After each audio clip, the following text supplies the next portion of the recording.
Welcome back to the Old Photo Vault channel. Ghost at the Waterway, 1970s, original photo.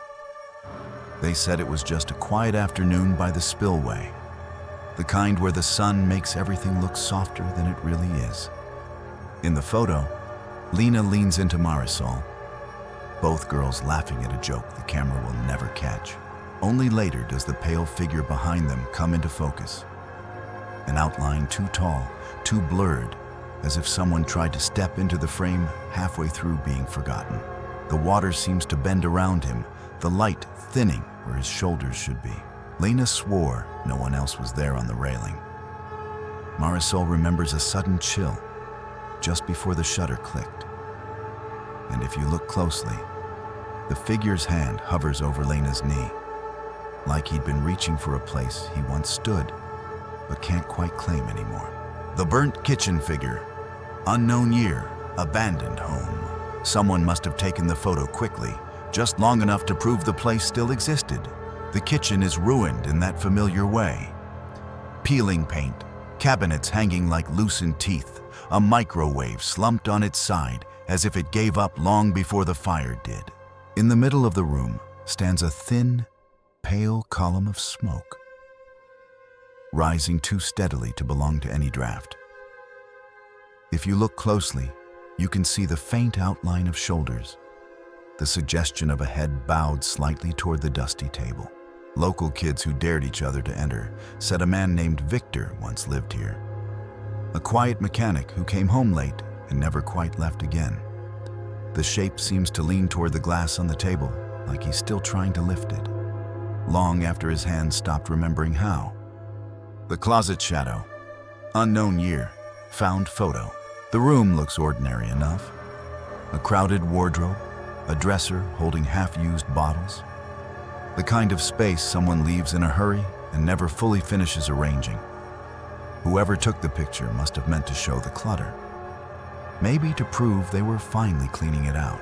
But in the upper right corner, above the coats and folded blankets, something crouches in the dark. Long hair hanging forward like a curtain, shoulders bowed as if listening. The light doesn't reach her face. It stops just short, as though unwilling to cross that threshold. A tenant who lived here years ago, a woman named Rena, often complained that someone rifled through her clothes at night, leaving them slightly warm to the touch. And when you look again, the shape seems to tilt just faintly, as if she's deciding whether to climb down. The Shrine of Eldrath, Rinholm Caves, 17th century. They say this chamber was once the ritual ground of Eldrath, the demon the monks of Rinholm tried and failed to bind sometime in the late 1600s. At first, the photo only shows rough stone platforms, scattered offerings, and a few trembling candles. But the air feels strangely heavy, as if something in the dark still remembers breathing. In the center stands the small stone tower, a crude fortress where the monks sealed Eldrath's bone vessel, hoping it would anchor him forever.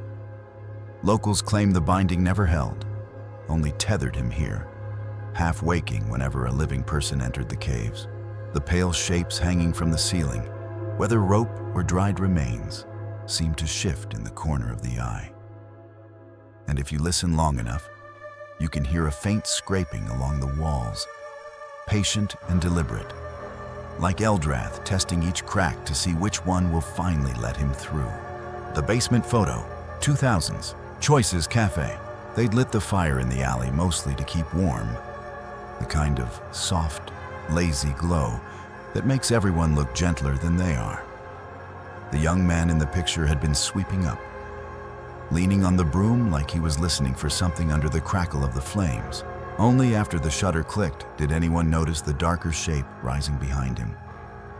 Too tall, too close, its head bent as if studying the back of his neck. The sub-basement under Choices Cafe was full of dust and bottles and old air that never moved. And the volunteers always said the place felt crowded, even when empty. No one wanted to go down there after this photo. Later, the owner swore he could hear someone breathing at the bottom of the stairs. waiting for another group of kids to wander through. The Vanishing Woman, Whitby Portrait Studio, 1893. The photograph was meant to be a simple group portrait. 6 women from Whitby's Needleworkers Guild standing stiffly beneath the painted backdrop of birch trees. Their names are recorded on the studio ledger: Margaret Lowe, Edith Parnell, Clara Hemsby, Ruth Dane, Lillian Cooper, and Agnes Thorne. Each accounted for except the 7th figure, who should not be there at all. She stands to the right, hair unnaturally long, face blurred as if the camera refused to remember her features. Local records speak of Eliza Harrow, a seamstress who disappeared the previous winter after claiming she was followed home by a woman with no mouth. No one in the portrait recalled anyone standing beside them that day. Yet the fabric of Eliza's old morning coat seems unmistakable, and if you look closely, the birch tree behind her bends in a direction no wind could have touched, tilting toward her as though greeting something it had known far longer than the women ever did. The Face in the Mattress, Montgomery, Alabama, 1938. It was supposed to be a cheerful photograph. 6 friends from the Montgomery sewing circle airing out an old guest room mattress on a warm spring afternoon. Their names are written on the back: Helen Ward, Mabel Thornton, Grace Elkins, Ruth Avery, Lottie Dean, and young Sarah Mills crouching playfully underneath. What no one wrote down was the 7th presence. The face pressed into the fabric, blurred yet unmistakably human, as if emerging from beneath years of stuffing and dust. Town records mention Elias Morton, a drifter who vanished in 1929 after working briefly as a handyman in the very boarding house where the mattress came from. Some neighbors later swore they heard knocks inside the walls at night. Slow, deliberate, like someone trying to answer a question no one had asked. And if you study the photo long enough, the impression of the face seems slightly deeper on the right side, as though it's still shifting under the cotton, trying to rise. The Shade of Allaric Vale, Blackthorn Dungeon, 1702. The chamber was restored for tourists, or so the guide insisted. Rusted chains, an old restraint table, the chandelier of blunt iron teeth hanging low above it. But in the photograph, just beyond the candle's faint glow, something stands against the stone wall. Its shape too tall and too intent to be a trick of dust. Local records mention Allaric Vale, a magistrate's clerk accused of sorcery in 1702, imprisoned here and left for days in the dark until he confessed to speaking with shadows. The wardens claimed he died quietly, though no one ever found his body. Visitors report a coldness in this room, a feeling of being studied from the corner where the stones are darker than they should be. And if you look closely at the image, the figure seems to lean forward, just slightly toward the table, as if returning to the last place he remembers being alive.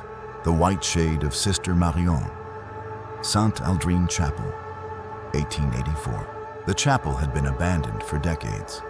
Its pews splintered and its chandeliers slumped like exhausted saints. Even the painted stations along the wall hung crooked, as though the building had grown tired of holding itself upright. But in the photograph, near the old confessional, a pale shape lingers. Tall, bent slightly forward, its edges too smooth to be dust and too defined to be light. Parish records from 1884 mention Sister Marion Delacroix, a young nun found collapsed in the confessional after claiming she heard a voice whispering from the other side of the screen long after the chapel had closed. They buried her in the courtyard, but locals insisted she was never at rest. And here, in this image, she seems to drift toward the empty booth again, drawn back to the last place she ever spoke or listened. The Girl in the Red Stall, Dominion Theatre, London, 1814 and 2010. Stuart and Anna only wanted a quick photo before the show, the kind couples take when the lights are low and the evening still feels harmless. But between their shoulders, just above the fabric of the seat, a small face appears, pale, blurred, watching them with a stillness that doesn't match the room. Archives from the Dominion tell of Eleanor Cooper, a 14-year-old seamstress crushed in a backstage accident in 1814. Her death recorded in a single line and forgotten for nearly 2 centuries. Staff whispered that her spirit lingered near the red stalls, searching for the family who never came to claim her. In this image, her mouth seems half open, as if about to speak. And when Stuart looked again later, he swore the face had moved a little closer, leaning into their warmth as though remembering what it felt like to be seen. The Bloodless Man, Portland Masquerade Hall, 1932 and 2023. They were only trying to take a joyful group photo. 4 friends pressed together in the warm, glitter-lit crowd of the old Masquerade Hall, but behind them, just over the shoulder of the woman with blue hair, a 5th figure appears. Tall, blurred, his face strangely drained of color, as if the camera caught him halfway between here and somewhere else. Building records mention Jonas Reeve, a stagehand who collapsed during a 1932 winter gala after claiming a man with hollow eyes kept following him through the dancers. Witnesses said Jonas died whispering that the stranger was still in the room. In this picture, the figure's eyes seem fixed on the 4 women, not smiling, not moving, only watching. And if you look closely at the upper lights, the string of bulbs above him dims slightly, as though something cold is standing directly beneath them. The 3 in the garden, early 1970s, original Polaroid. The garden looks exactly as a childhood garden should. Sun-soaked grass, a leaning wire fence, 2 cousins smiling because an adult told them to. You'd stared at this picture for years, on a wall, in a drawer, only ever noticing the familiar weight of your cousin's arm around your waist.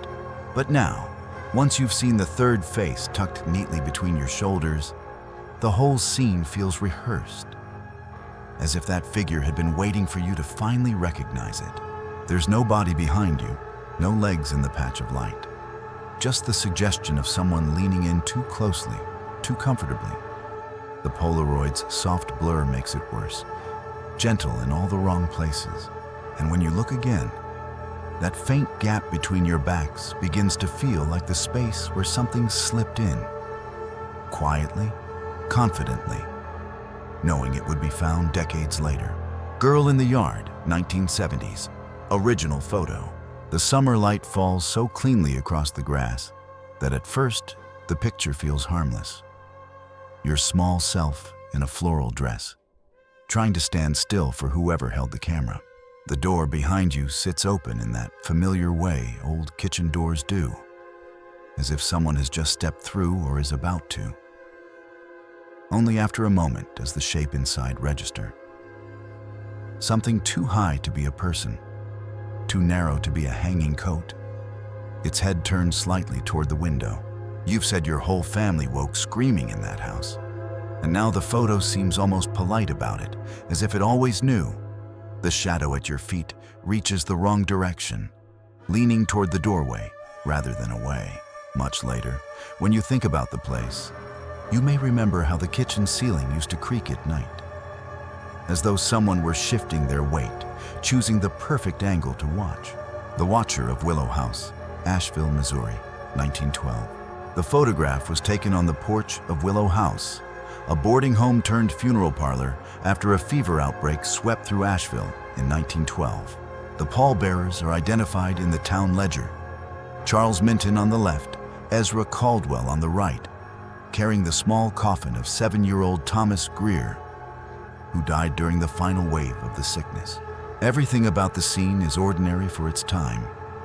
Solemn men, buttoned coats, the dry spring grass. But in the lower left of the image, a faint figure stands in the yard. Small, blurred, shaped exactly like a child who should not be upright anymore. Neighbors claimed Thomas never understood he had died.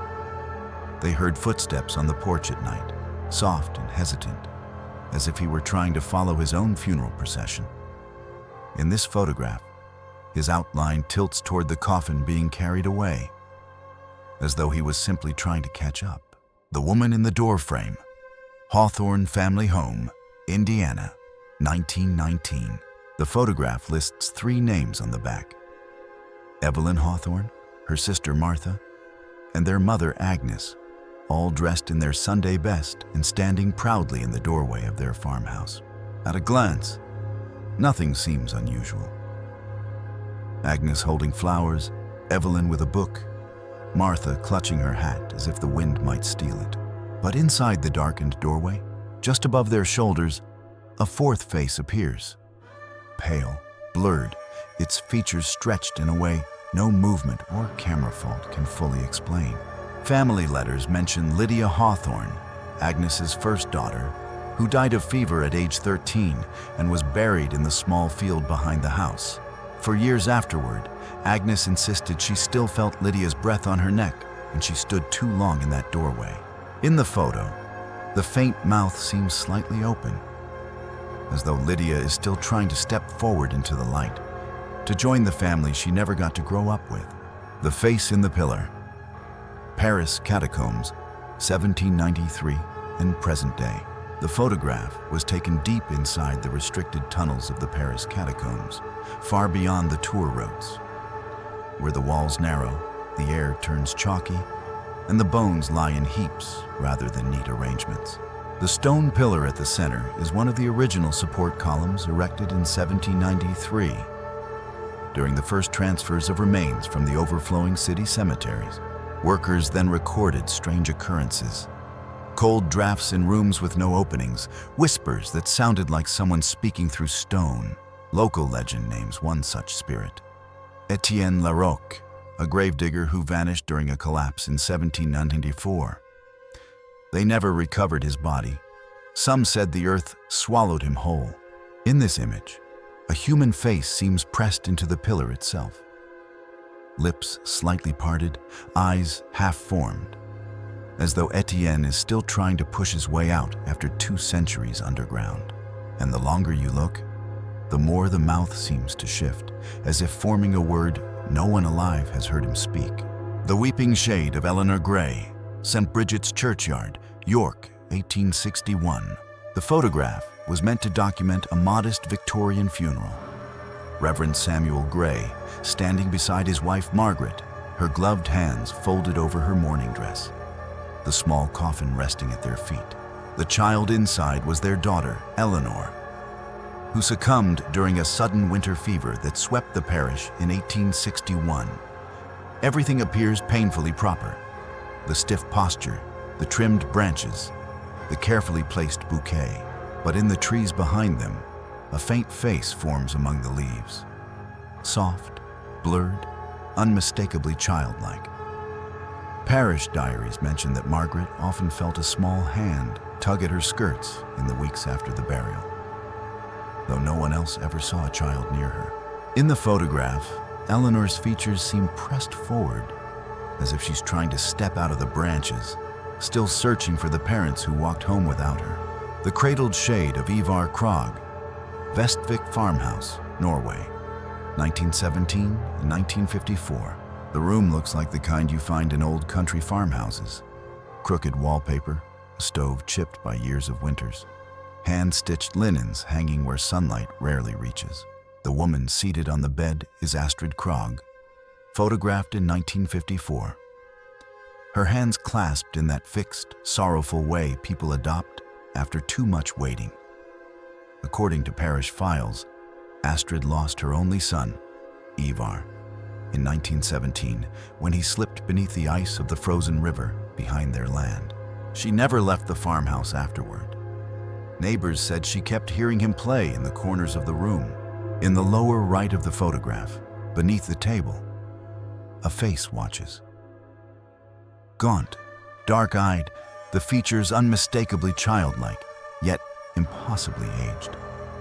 It seems to lean upward toward Astrid, as though still expecting her to lift him into her lap.